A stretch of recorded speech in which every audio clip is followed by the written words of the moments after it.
এই ভিডিওটা বাংলাদেশের অডিয়েন্সের জন্যে। থ্যাংক ইউ সো মাচ, অনেক কৃতজ্ঞতা, অনেক ধন্যবাদ আপনাদের সকলকে। কেন কৃতজ্ঞতা এবং ধন্যবাদটা জানালাম, আমাদের এপার বাংলা সুপারস্টার জিদ্দার মানুষ গেল বাংলাদেশে এবং এপার বাংলায় রিলিজ হওয়ার বেশ কয়েকটা দিন পরে গেল। তারপরেও মানুষ যে কালেকশনটা করেছে, যদিও মাল্টিপ্লেক্স চেনের কালেকশনটাই আমাদের কাছে এসছে, সিঙ্গেল স্ক্রিনের কালেকশন কিন্তু আমাদের কাছে আসেনি। এবং এটা আমার ধারণা যে সিঙ্গেল স্ক্রিনেও কিন্তু টুকটুক করে ভিড় হয়েছে, লোকজন গেছে মানুষ দেখতে। আজকে এই ভিডিওটা করার অন্যতম একটা কারণ হচ্ছে আগামীকাল থেকে হয়তো অনেক সিনেমা হলেই আর মানুষ থাকবে না, কেননা হয়তো ডাঙ্কি ঢুকে পড়বে আগামীকাল থেকে, হয়তো। কেননা যদি সেম ডেটে রিলিজ করে, আগামীকাল 21 তারিখ আমাদের মানে ডাঙ্কি রিলিজ হচ্ছে, শুধুমাত্র ভারতে নয় ওয়ার্ল্ড ওয়াইড রিলিজ করছে এবং বাংলাদেশেও হয়তো একই দিনে অনন্য মামুন ভাইয়ের কথা মতন বা যেটা আমরা জানতে পারছি, যেটা তথ্য উঠে আসছে, একই দিনে বাংলাদেশেও রিলিজ করছে। শাহরুখ খান নিজেই বলেছেন বিষয়টা, কাজেই এটা তো খুব স্বাভাবিক, এটা রাগ করার বা ব্যাপার নেই। ডাঙ্কি একটা শাহরুখ খানের ছবি, যিনি আমাদের ইন্ডিয়ার কিং খান যাকে বলা হয়, তার ছবি বাংলাদেশে প্রিভিয়াসলি যে কবার রিসেন্ট টাইমে গেছে চূড়ান্ত লেভেলের ব্যবসা করে এসছে। জওয়ান নিয়ে তো কোনো কথাই হবে না। তার আগে পাঠানের কথাও বলি, যদি ওটিটিতে রিলিজ হওয়ার এতদিন পরে সিনেমা হলে গিয়েও মাল্টিপ্লেক্স থেকে যে কালেকশনটা করে এসছে সেটা অভাবনীয়।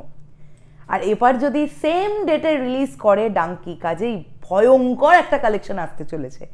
এবারে সমস্ত হল মালিকরাই চেষ্টা করবেন ডাঙ্কি নিতে তাদের সিনেমা হলে, কারণ তারা শিওর শট জানেন তাদের ছবিটা চলবে, তাদের হলে ছবিটা কিন্তু চলবে। তাই মানুষ অনেকগুলো সিনেমা হল থেকেই আগামীকাল থেকে নেমে যাবে। কাজেই আজকে লাস্ট দিন, করজোড়ে একটা অনুরোধ করলাম, যারা এখনো মানুষ ছবিটা দেখেননি, বাংলাদেশের অডিয়েন্স, আজকে গিয়ে দেখে ফেলুন, আজকে গিয়ে দেখে ফেলুন, ওটিটির জন্য ওয়েট করবেন না। মানুষ ছবিটা কিন্তু ভালো লাগবে আপনাদের। খুব স্ট্রেট একটা গল্প, খুব সিম্পল ওয়েতে প্রেজেন্ট করা, তার সঙ্গে আপনারা জিদ্দা এবং জিতু কামালের একটা দুর্দান্ত কম্বিনেশন দেখতে পাবেন, যেটা আপনারা আশাই করবেন না।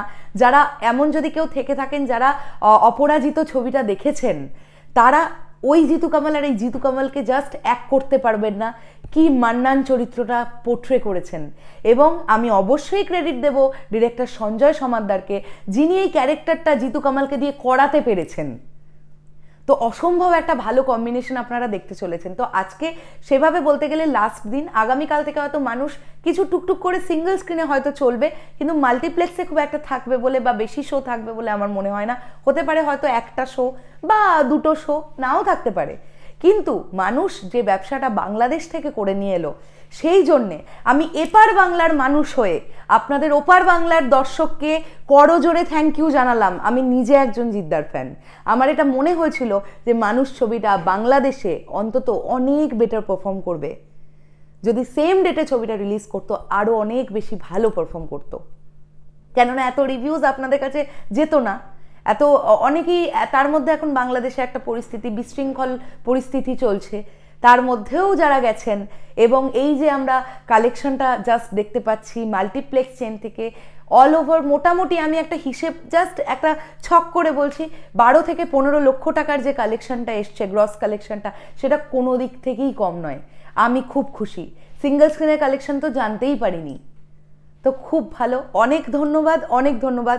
ভবিষ্যতে আবার জিদ্দার ছবি যাবে আপনাদের দেশে এবং আপনারা খুব ভালোভাবে সেটাকে গ্রহণ করবেন, সাদরে আমন্ত্রণ করবেন, এমনটাই অনুরোধ আপনাদের কাছে।